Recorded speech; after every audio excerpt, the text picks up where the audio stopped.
మీ బిజినెస్‌లో లీడ్స్ డేటాని మెయింటైన్ చేయండి. దాని ద్వారా ఆ లీడ్స్ యొక్క అవసరాలు రిపీటెడ్‌గా ఏమున్నాయో దానికి తగ్గ ప్రొడక్ట్, సర్వీస్ అవైలబిలిటీ మీ దగ్గర ఉండేలాగా చూసుకోండి. అదేవిధంగా మీ బిజినెస్‌లో ఆల్రెడీ మీ దగ్గర పర్చేజ్ చేసిన కస్టమర్స్ డేటా ఒకటి మెయింటైన్ చేయండి.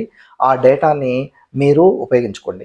Maybe WhatsApp broadcast group create చేయటం కావచ్చు, లేదంటే గూగుల్ షీట్‌లోనో, ఎక్సెల్ షీట్‌లోనో వేయటం కావచ్చు. మీరు ఆ డేటా ఎలా ఉండాలి అంటే, మీరు ఎస్ఎంఎస్ పంపించగలగాలి, వాట్సాప్ పంపించగలగాలి. తర్వాత కాల్స్ చేయటానికి వేరే వ్యక్తికి మీరు వర్క్ అప్పజెప్పగలిగేలాగా మీ డేటా ఉండాలి. ఈ విధంగా డేటా ఉన్నట్లయితే ఆ డేటాకి మీరు రిపీటెడ్‌గా కొనండి, కొనండి, కొనండి అని ఎప్పుడు ప్రమోషన్ విషయాలు మాత్రమే దయచేసి పంపించొద్దు. అలా చేయకుండా కస్టమర్సు అస్సలు అవసరాలు లేని వాళ్ళకి ఎందుకు ఇది అవసరమో చెప్పగలిగేలాగా, అవసరం ఉన్న వాళ్ళకి ఈ ప్రొడక్ట్